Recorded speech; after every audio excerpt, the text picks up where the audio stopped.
नमस्कार, स्वागत है आप सभी का। आप देख रहे हैं केएस न्यूज इंडिया। आइए नजर डालते हैं आज की खबरों पर। मंगलवार को फिर से मिले जनपद में 90 नए कोरोना संक्रमित। कुल संक्रमितों का आंकड़ा पहुंचा 946 पर। मंगलवार की दोपहर बाइक सवार बदमाशों ने फुरकाजी के सुआपुर मार्ग पर बैंक कर्मी से 1.5 लाख की लूट कर क्षेत्र में फैलाई सनसनी। फोन पर अभिभावक को फीस जमा कराने की धमकी देना स्कूल प्रबंधक को पड़ा महंगा। अभिभावक ने स्कूल प्रबंधक के विरुद्ध दर्ज कराया मुकदमा। मंगलवार को मुजफ्फरनगर विकास प्राधिकरण ने नगर में बड़ी कार्यवाही करते हुए जानसठ रोड पर निर्माणाधीन बिल्डिंग समेत द एसडी पब्लिक स्कूल की जूनियर विंग बिल्डिंग में बने बेसमेंट को किया सील। मंगलवार को मुजफ्फरनगर में संयुक्त हिंदू संघर्ष समिति के पदाधिकारियों ने बैठक का आयोजन कर रामलीला मंचन की अनुमति प्रदान करने पर मुख्यमंत्री योगी आदित्यनाथ को दिया धन्यवाद। विद्युत विभाग में निजीकरण के विरोध में विद्युत कर्मियों का जारी धरना मंगलवार को भी रहा जारी। मंगलवार को मुजफ्फरनगर पहुंचे अखिल भारत हिंदू महासभा के राष्ट्रीय अध्यक्ष चंद्र प्रकाश कौशिक ने विगत दिनों मोती महल से लापता हिंदू लड़की के मामले में पुलिस कार्रवाई पर जताया रोष।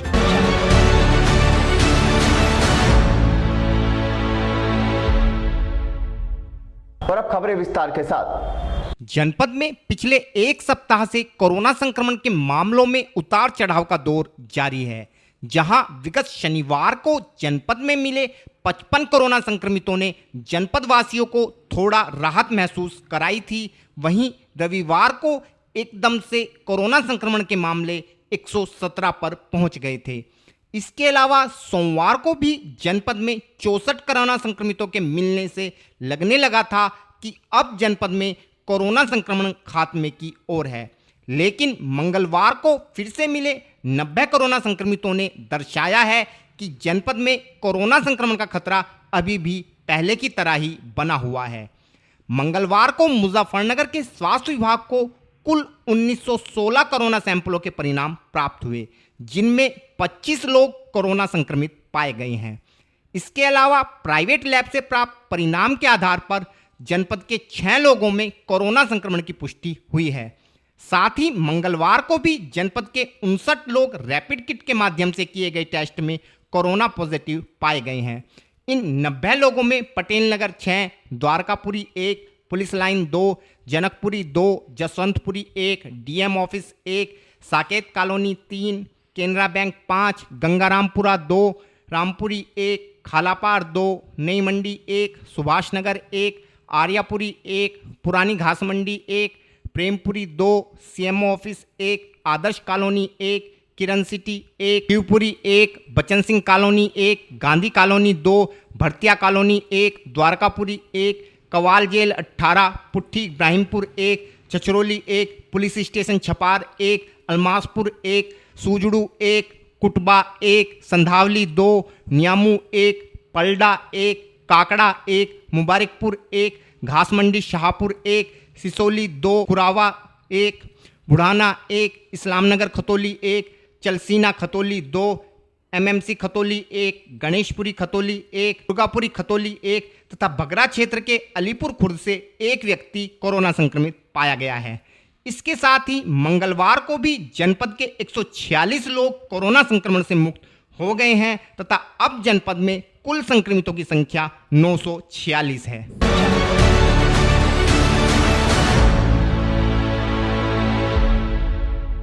मंगलवार को मुजफ्फरनगर में पुरकाजी क्षेत्र के सुवाहेड़ी मार्ग पर बाइक सवार 2 बदमाशों ने बंधन बैंक के कर्मचारी से फिल्मी स्टाइल में लगभग 1.5 लाख रुपए की लूट कर क्षेत्र में सनसनी फैला दी। हमारे चैनल को मिली जानकारी के अनुसार पुरकाजी का बंधन बैंक क्षेत्र की ग्रामीण महिलाओं को लघु उद्योगों का संचालन करने हेतु लोन देता है तथा बैंक के कर्मचारी प्रति सप्ताह क्षेत्र के गांवों में जाकर महिलाओं से इस लोन की किस्त इकट्ठा कर बैंक में जमा करा देते हैं। मंगलवार को भी बंधन बैंक के कर्मचारी मोहित बालियान क्षेत्र के गांव हरिनगर झबरपुर से बैंक के लगभग 1.5 लाख रुपए इकट्ठा करने के बाद अपनी बाइक पर सवार होकर बैंक वापस जा रहे थे। जब मोहित क्षेत्र के सुवाहेड़ी मार्ग पर पहुंचे तो पीछे से आ रहे 2 बाइक सवार बदमाशों ने मोहित की बाइक में लात मारकर उसे गिरा दिया तथा मोहित को तमंचे से आतंकित कर पैसों से भरा बैग लूटकर फरार हो गए। लूट की सूचना के बाद मौके पर पहुंची पुरकाजी पुलिस मोहित व आसपास के लोगों से पूछताछ कर मामले की छानबीन में जुट गई है। इस संबंध में और अधिक जानकारी देते हुए एक प्रत्यक्षदर्शी ने बताया। क्या नाम आपका? ब्रह्मदास। क्या मामला आपके सामने आज जो देखा आपने? वो उधर पीछे बाइक थी, आगे इसकी थी बैंक वाले की, पीछे उसकी थी। वहाँ से पीछे से लात मारी उसको, और लात मार कर बाइक गिर गई। बाइक गिर कर उसका बैग गिर गया, और तब वो ये बैंक वाला बैग ठाड़ने के ऊपर पहुंचा, उसका तमंचा दिखाया, और ये फिर तमंचे देख कर ये इधर को भाग गया मुंजी साइड में, और मैं बैग लेकर भाग गया। आप कहाँ के? रंडावली। क्या काम कर रहे हैं? चरखी मेरी है।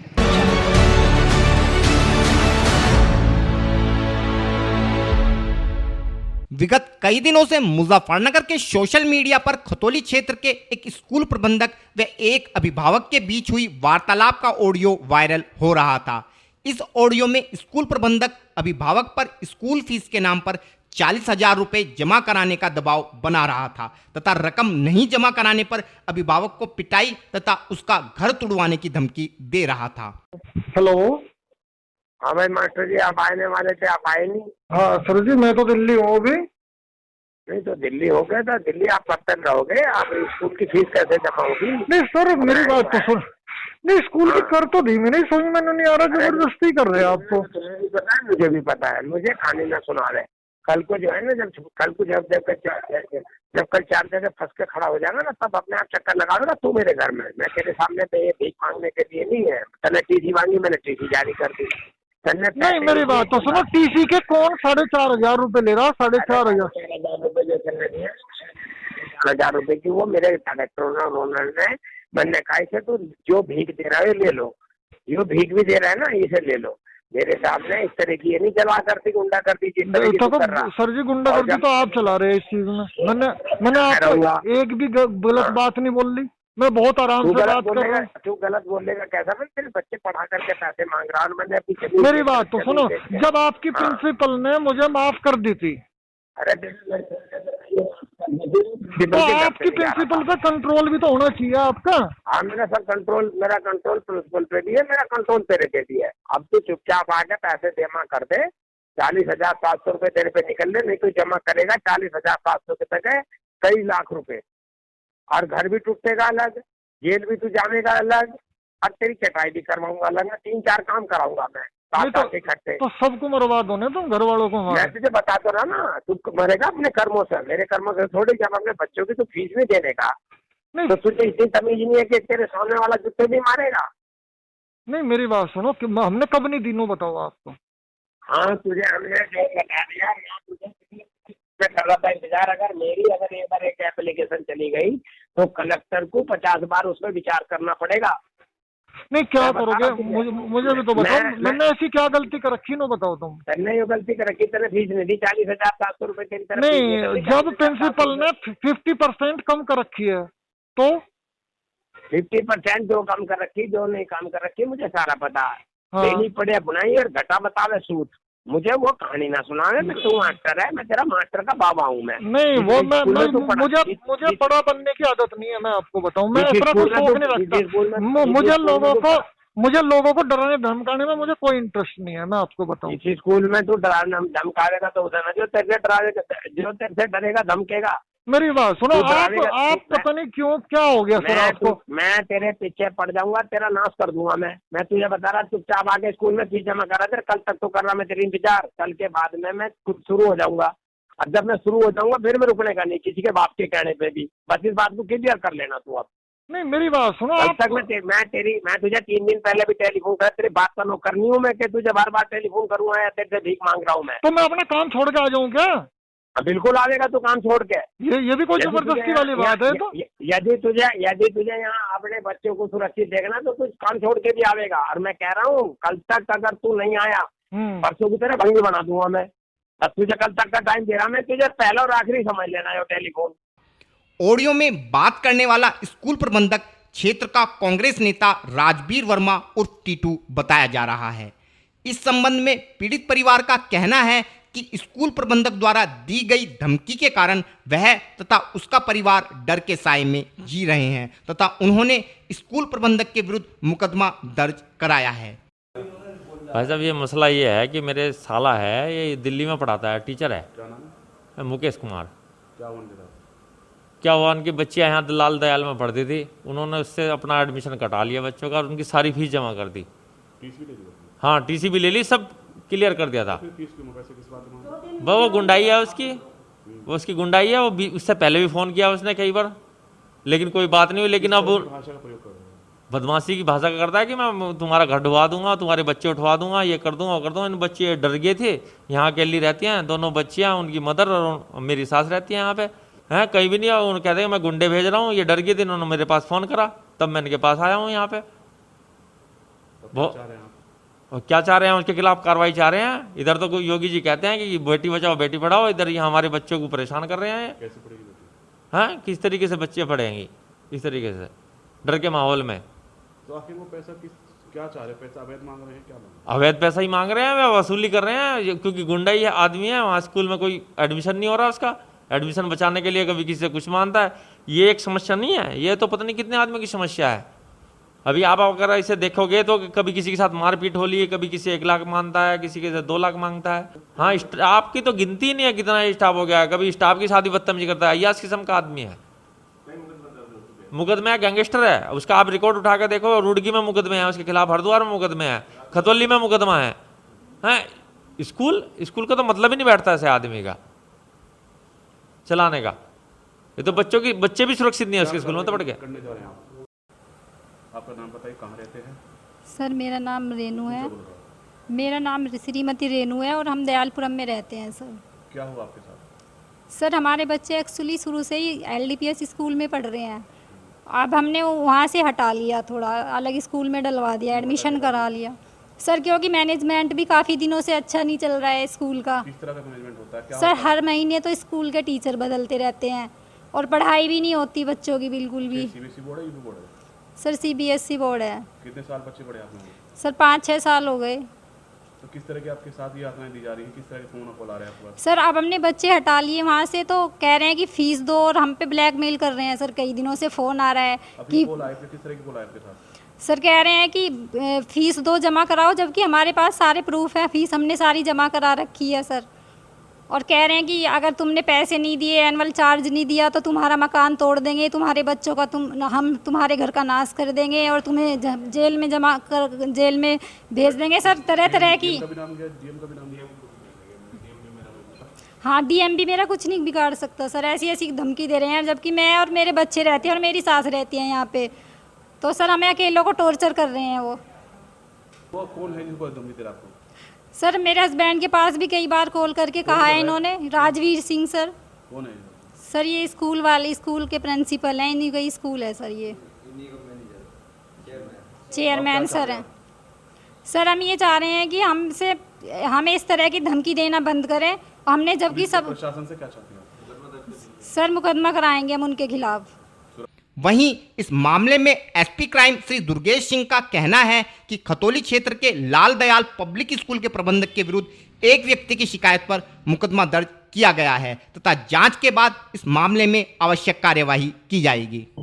खतौली क्षेत्र में लाल दयाल पब्लिक स्कूल है, उसका प्रबंधक है राजवीर सिंह वर्मा। उसके विरुद्ध एक व्यक्ति मुकेश ने आरोप लगाया है कि उसने अपनी 2 बेटियों जो कच्चा साथ में पढ़ती थी उनका फीस जमा करके TC नोड्यूज प्राप्त कर लिया था। इसके बाद भी प्रबंधक ने फ़ोन से 40,000 रुपये की मांग की, 40,700 की, और न देने पे उसको जान से मारने की धमकी दिया है। और ये भी आरोप लगाया है कि उसने कहा है कि मकान तोड़ने की धमकी दिया है। 2 आदमियों को उसने भेजा भी था। तो इस संबंध में एक अभियोग पंजीकृत है और विवेचनात्मक कार्रवाई चल रही है।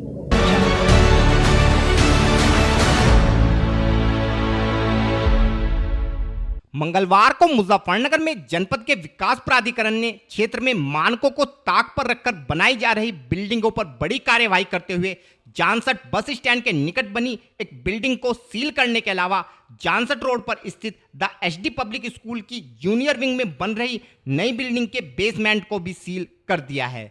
हमारे चैनल को मिली जानकारी के अनुसार मंगलवार को मुजफ्फरनगर विकास प्राधिकरण की टीम ने जिलाधिकारी के आदेश पर नगर में मानकों को ताक पर रखकर बनाई जा रही बिल्डिंगों के विरुद्ध अभियान की शुरुआत की। इस कड़ी में सर्वप्रथम प्राधिकरण की टीम भारी पुलिस फोर्स व मंडी सीओ को साथ लेकर जानसठ बस स्टैंड के निकट बन रही एक बिल्डिंग पर पहुंची। यह बिल्डिंग नगर के एक प्रसिद्ध मिठाई विक्रेता की बताई जा रही है। प्राधिकरण की टीम को इस बिल्डिंग में स्वीकृत नक्शे से अधिक निर्माण कार्य मिला, जिस कारण टीम द्वारा इस बिल्डिंग को सील कर दिया गया है। इसके बाद प्राधिकरण की टीम जानसठ रोड पर स्थित द एचडी पब्लिक स्कूल की जूनियर विंग की नवनिर्मित बिल्डिंग पर पहुंची, जहां टीम द्वारा बिल्डिंग के बेसमेंट पर आपत्ति जताते हुए बेसमेंट को सील कर दिया गया है। इस विषय में और अधिक जानकारी देते हुए मुजफ्फरनगर विकास प्राधिकरण के एक अधिकारी ने बताया। किस तरह की कार्रवाई की गई है यहाँ पर, क्या कमी थी? ये बिल्डिंग सैंक्शन मैप के अगेंस्ट बनाया गया था और इसमें सेटबैक नहीं छोड़े गए थे। इनको नोटिस दी गई थी और काम रोकने का आदेश दिया गया था। उन्होंने आदेश का वायलेशन किया, इसलिए सील किया गया। सर, जनपद में इस तरह की कई बिल्डिंग है जहाँ पर सब भी कार्रवाई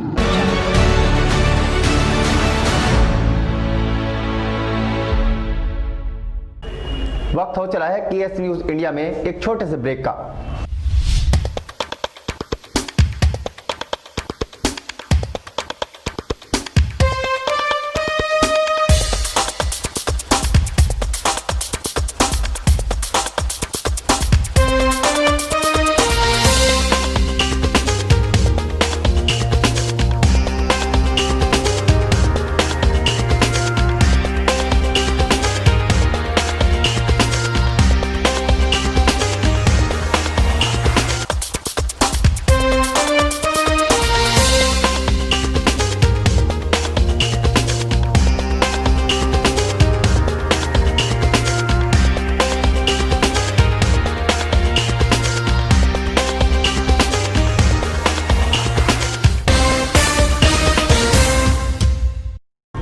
ब्रेक के बाद आप सभी का स्वागत है। मंगलवार को मुजफ्फरनगर में संयुक्त हिंदू संघर्ष समिति के पदाधिकारियों ने संगठन के संरक्षक श्री मनीष चौधरी की अध्यक्षता में एसडी कॉलेज मार्केट स्थित शिव मंदिर प्रांगण में एक बैठक का आयोजन किया।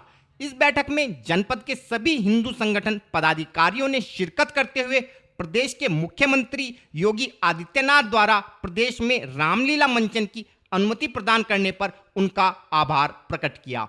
इसके अलावा संगठन के पदाधिकारियों ने सरकार से मांग की कि जिस प्रकार सरकार ने रामलीला मंचन की अनुमति प्रदान की है, उसी प्रकार प्रदेश में नवरात्र के दौरान दुर्गा पूजा व दशहरा मेलों की अनुमति भी प्रदान की जाए, क्योंकि ये सभी पर्व हिंदू धर्म की आस्था के प्रतीक है तथा लाखों करोड़ों लोगों की आस्था इन पर्वों के साथ जुड़ी है। साथ ही इन पर्वों के आयोजन से प्रदेश में बड़ी संख्या में लोगों को रोजगार की प्राप्ति होगी, जिससे कोरोना काल में पैदा हुआ आर्थिक संकट दूर हो सकेगा तथा हमारा प्रदेश भी उन्नति के पथ की ओर अग्रसर हो सकेगा। इस संबंध में और अधिक जानकारी देते हुए श्री मनीष चौधरी ने बताया। आज हिंदू संघर्ष समिति की एक मीटिंग शिव प्रांगण में एचडी मार्केट में बहुत सभी संगठनों के साथ लेकर जो मुख्यमंत्री जी का निर्णय अभी पूरे प्रदेश में लागू हुआ है कि सभी रामलीला कमेटियों को रामलीला की जो उन्होंने आदेश जारी किया है उसके लिए हिंदू संघर्ष समिति पूरे जोर शोर से उनका धन्यवाद करती है और आशा करती है कि जल्द ही मुखिया होने के नाते पूरे प्रदेश को, पूरे जनपद को, शासन को और प्रशासन को दोनों को सूचित करके सभी रामलीला कमेटियों को, पदाधिकारी को बुलाकर उनके साथ मीटिंग की जाए और अविलंब अनुमति प्रदान करें। जैसे कि अभी नवरात्र भी आ रहे हैं तो उसमें हमारी ये भी मांग है कि नवरात्रों में कोई भी त्यौहार मनाने से हिंदू धर्म को बिल्कुल भी मना ना किया जाए, ये धर्म की आस्था का सवाल है। और दोबारा पुनः हम हिंदू संघर्ष समिति पूरे प्रदेश में जो मुखिया हैं उनका बहुत बहुत धन्यवाद करते हैं और उनसे एक निवेदन करते हैं कि पूरे प्रदेश में नहीं पूरे भारत में जो है श्री रामलीला जो भव्य हिंदू की आस्था का आयोजन होता है समय समय पे होता रहे और दशहरा जैसा होता है उसमें भी सभी कारोबारियों को काम भी मिलेगा, आर्थिक स्थिति भी बहुत मजबूत होगी। लाखों करोड़ों रावण और कुंभकर्ण बनाए जाते हैं जिनको नाश का प्रतीक है।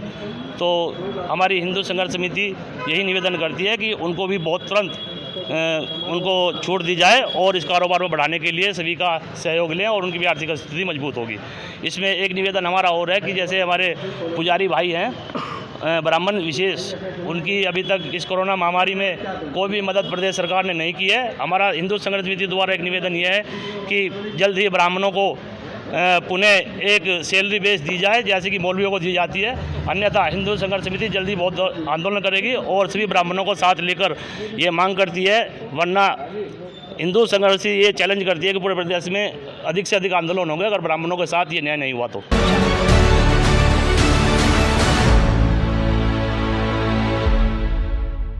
उत्तर प्रदेश में विद्युत विभाग के निजीकरण के विरोध में विगत 18 सितंबर से जनपद के विद्युत कर्मी लगातार धरना प्रदर्शन कर इस निजीकरण का विरोध कर रहे हैं। इन धरनारत विद्युत कर्मियों का कहना है कि विद्युत विभाग के निजीकरण से प्रदेश की जनता को महंगे दामों पर बिजली खरीदने के लिए विवश होना पड़ेगा। इसके अलावा पूर्व में भी प्रदेश सरकार द्वारा नोएडा, आगरा आदि कई क्षेत्रों में विद्युत विभाग का निजीकरण किया जा चुका है, जो कि सफल नहीं रहा है। लेकिन फिर भी प्रदेश का विद्युत विभाग तथा सरकार विभाग के निजीकरण पर अड़ा है, जिस कारण विद्युत कर्मियों की प्रदेश स्तरीय संघर्ष समिति के आह्वान पर सभी विद्युत कर्मी विगत 18 सितंबर से इस निजीकरण के विरोध में धरना प्रदर्शन करने के लिए मजबूर हैं। इस संबंध में और अधिक जानकारी देते हुए एक वरिष्ठ विद्युत कर्मी श्री बीबी गुप्ता ने बताया। हमारा संघर्ष 18 तारीख से चल रहा है लगातार। जो हमारा विभाग है इसका निजीकरण किया जा रहा है और निजीकरण ये हमारा पूर्वांचल से सरकार ने शुरू किया है। ये पूर्वांचल हमारे इसके 4 अंचल है, पूर्वांचल, मध्यांचल, दक्षिणांचल, पश्चिमांचल। तो हमारे चारों अंचलों में ये चल रहा है क्योंकि पहले फेज़ में ये पूर्वांचल को जो है पहले फेज़ में पूर्वांचल को ये वो क्या नाम निजीकरण का हाथ हम दे रहे हैं और उसकी प्रक्रिया करीब करीब अंतिम चरणों में है। तो किस तरह की दिक्कतें आएंगी अगर निजीकरण हो गया? अगर निजीकरण हो गया तो हर तरह की दिक्कत ही दिक्कत है। जो बिजली आज आपको सपोज 4 रुपये यूनिट मिल रही है आम उपभोक्ता को, वो बिजली कल 9 रुपये यूनिट होने की संभावना पूरी है। क्योंकि जो कंपनी इसको लेगी वो तो एक व्यापारिक संगठन व्यापारी है, व्यापारी तो व्यापार करने आया है, उसको तो व्यापार में फ़ायदा होगा तो आपको बिजली देगा। अगर आप फ़ायदा नहीं होगा तो क्यों बिजली देगा आपको? यदि आप संघर्ष कर रहे हैं, यदि संघर्ष का कोई समाधान नहीं हुआ फिर आगे क्या रणनीति रहेगी? नहीं, हम ये क्यों मान के चले हमारा समाधान नहीं होगा? हम तो इस आशा के साथ ही ये संघर्ष कर रहे हैं कि हमारा पूरा समाधान होगा। इसका समाधान होगा पूरे प्रदेश में है, ये केवल मुजफ्फरनगर में नहीं है। जो हमारी संघर्ष समिति बनी है लखनऊ स्तर पे, उसके निर्देश पे ये सब कार्यक्रम चल रहा है और ये है। और अच्छा, इसका एक और भी मैं आपको बता दूं कि आज तक जो बिजली बोर्ड ने, जो यूपीपीसीएल ने प्राइवेटाइजेशन किया है, कैस्को का किया है, नोएडा में किया है और टोरंटो, आगरा में किया है, सब जगह फेल है। और मज़े की बात यह है कि जब ये संगठन जाके प्रशासन से निगम के प्रशासन से बात करते हैं कि साहब ये क्यों कर रहे हैं, आपने पहले किया है, तो इसका कोई पॉजिटिव फ्रूटफुल कोई रिजल्ट निकला है क्या? आप ताज्जुब करेंगे सुन के, आप हंसेंगे सुन के कि वो मानते हैं खाई हमसे पूर्व में गलती हुई है, फिर उसी गलती को दो बार दोहरा रहे हैं। तो ये क्या है? ये हठधर्मिता है, डिपार्टमेंट की कह लें, सरकार की कह लें, जिसकी भी है, ये हठधर्मिता है। तो इस हठधर्मिता के खिलाफ हम लोग यहाँ एकजुट हैं और हमेशा संघर्ष को जारी रखेंगे अपना। कल हमारा मिसाल जुलूस था जो कि बहुत सफल रहा और आज ये हमारा कार्यक्रम भी सफल है।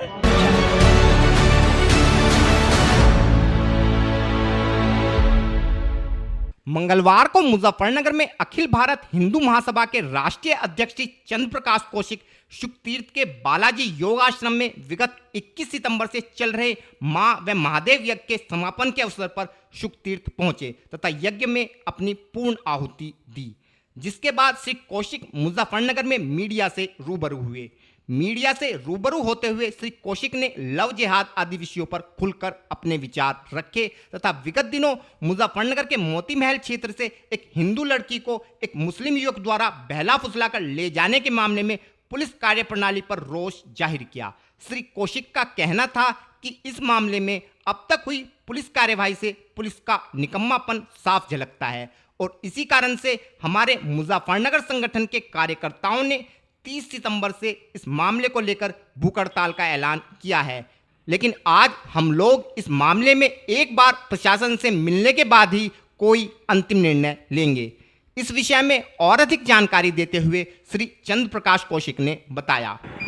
आज शुक्रताल में 9 दिन से हवन चल रहा था, यज्ञ चल रहा था, उसकी आज पूर्णाहुति अवसर में मिला और उसके साथ हमारे जो मुजफ्फरनगर के कार्यकर्ता हैं यहाँ पे, जैसा आपको जानकारी में होगा कि 18 तारीख को एक पायल नाम की लड़की को एक समीर नाम का लड़का लेके फरार हो गया है, आज तक अरेस्ट नहीं हो पाया है। और हमारे जो मुजफ्फरनगर के कार्यकर्ता हैं इनके अंदर बहुत ज़बरदस्त रोष है। तो अभी हम उनके परिवार से मिलेंगे, कुछ जो भी सहानुभूति हमारे से बन पाई करेंगे, उसके बाद एक अपनी हिंदू महासभा की कार्यकर्ताओं की मीटिंग लेंगे। और पुलिस प्रशासन का जो निकम्मा रवैया यहाँ पे देखने को मेरे को मिला है कि 10-10, 11-11 दिन तक कोई भी सूचना नहीं मिल पा रही है, परिवार को कोई तसल्ली नहीं दे पा रही है पुलिस प्रशासन, तो उसके प्रति जो रोष हमारे कार्यकर्ताओं में है। तो जैसे कि हमारे कुछ कार्यकर्ताओं ने भूख हड़ताल का भी ऐलान कर दिया है कि कल से भूख हड़ताल में बैठेंगे, तो उसी विषय में एक समीक्षा बैठक भी करेंगे और परिवार को, पीड़ित परिवार को कुछ आश्वासन भी देंगे और पुलिस प्रशासन पर थोड़ा सा कुछ दबाव डालने का प्रयास करेंगे। नहीं तो हो सकता है कि कार्यकर्ता आक्रोशित होकर कुछ भी कोई कदम उठा ले। इसके लिए मेरा फ़र्ज़ बनता है कि हमारे समाज के अंदर, हमारे देश के अंदर और मुजफ्फरनगर में हमारे जो प्रदेश के हमारे अध्यक्ष हैं वो रहते हैं, तो हम चाहते नहीं कि कोई ऐसा कड़ा कदम हमारे कार्यकर्ता उठाएं। इसके लिए पुलिस प्रशासन से भी एक बार मुलाकात करें। क्या लगता है लव जिहाद बढ़ता जा रहा है? नहीं, बढ़ता नहीं जा रहा है सर, ये तो साफ साफ नज़र आ रहा है आपको कि लव जिहाद का ही मुद्दा है और लव जिहाद के नाम पे। और मुझे आपको बताने की आवश्यकता नहीं है पत्रकारों को कि आपने फेसबुक पे भी देखा होगा, पंपलेट भी बटे हैं कि मुसलमानों का एक गिरोह सक्रिय है, लव जिहाद के नाम पर अपने बच्चों को पीछे से फंडिंग कराता है, पैसे बांटता है और बाकायदा उन्होंने एक रेट लिस्ट तय कर रखी है कि बनिया की लड़की को लाओगे पटाखे तो इतना पैसा मिलेगा, जाट की लड़की को लाओगे तो इतना मिलेगा, राजपूत की लाओगे तो इतना मिलेगा, ब्राह्मण की। तो बाकायदा एक पूरा षड्यंत्र चल रहा है। और जो कहते हैं ना कि गंगा जमनी तहजीब, तो ऐसे में वो मुसलमान कहाँ मर जाते हैं। तो क्या आप लोग क्या निर्णय करते हैं इस बारे में, फिर क्या करोगे आप लोग? निर्णय भी जरा मैंने बताया ना कि पीड़ित परिवार से मिलेंगे, पुलिस प्रशासन से मिलेंगे, फिर अपनी एक समीक्षा बैठक करेंगे। वहीं मंगलवार को मुजफ्फरनगर में संगठन के जिला अध्यक्ष सुशील कुमार ने निजी कारणों के चलते अपने पद से इस्तीफा दे दिया है। सुशील कुमार का कहना है कि वह निजी कारणों के चलते संगठन को समय देने में सक्षम नहीं है और इसी कारण से वह अपने पद से इस्तीफा दे रहे हैं और साथ ही उनकी टीम के अन्य सदस्यों ने भी अपने पदों से इस्तीफा दे दिया है। सर, सबसे बड़ा कारण है मेरी कुछ अपनी प्रॉब्लम है। मैं नौकरी करता हूँ, समय नहीं दे पाता हूँ, घर का जिम्मेदार व्यक्ति हूँ और अभी बहुत जल्दी, जैसे कि मैंने सबसे पहले जब मैं जिला अध्यक्ष बना था मैंने बताया था मैं क्रिकेटर हूँ, मैंने अभी एकेडमी ज्वाइन कर ली है और 1 तारीख से मेरी एकेडमी शुरू हो गई है। तो मैं किसी भी संगठन को टाइम नहीं दे पाऊँगा, चाहे वो अखिल भारत हिंदू महासभा हो, चाहे कोई भी संगठन हो। मैं अब समय देने के मतलब मैं अपने शरीर के हिसाब से मैं समय नहीं दे पाऊँगा। आपके साथ और किसी ने भी छोड़ी है? सर देखिए, ये सब लोगों का अपना अपना मानना है कि कोई छोड़े ना छोड़े, लेकिन फिलहाल मैं तो छेड़ रहा हूँ, मैंने तो इस्तीफा दे ही दिया है और मैं चाहूँगा कि बढ़िया है, अगर कोई हिंदू संगठन में है तो बहुत अच्छी बात है, अगर कोई छोड़ रहा है देखो उनका अपना अधिकार है, अपना मत है, वो चाहे तो छोड़ें चाहे रखें, कुछ भी करें। तो आपकी पूरी टीम ने छोड़ दी आपके साथ? देखिए सर, अगर टीम की बात करूं तो टीम में मैं किसी को ज़बरदस्ती तो कह नहीं सकता कि भाई आप इस्तीफा दे दो, लेकिन जो टीम चाहेगी इस्तीफा देना तो वो इस्तीफा दे सकती है, जो बना रहना चाहती है बना रहे, कोई दिक्कत नहीं। वैसे अधिकांश लोग जो हैं हिंदू महासभा को आज दिनांक 29 सितंबर 2020 को हम लोग छोड़ चुके हैं। उसका रीज़न है सर, उसका रीज़न सबसे बड़ा ये है कि सभी लोग नौकरी पेशा वाले हैं। देखिए, अगर मैं नौकरी पेशा वाला हूँ तो मेरी टीम भी नौकरी पेशा वाली है, समय नहीं मिलता। अब एकदम से कि 15 मिनट में यहाँ आ जाओ तो नहीं हो पाता इस तरह से, तो मैं इस वजह से थोड़ा सा इसको छोड़ रहा हूँ और इस्तीफा दे रहा हूँ अपने सभी पदों से, चाहे वो जिला अध्यक्ष का पद हो, चाहे सचिव का पद हो, किसी का भी पद हो, मैं सभी पदों से हिंदू महासभा से आज इस्तीफा देना स्वीकार किया है मेरे दिल ने, मैंने कर दिया है। आज के बुलेटिन में इतना ही, कल फिर होंगे हाजिर कुछ नई और ताज़ा खबरों के साथ। देखते रहिए केएस न्यूज़ इंडिया।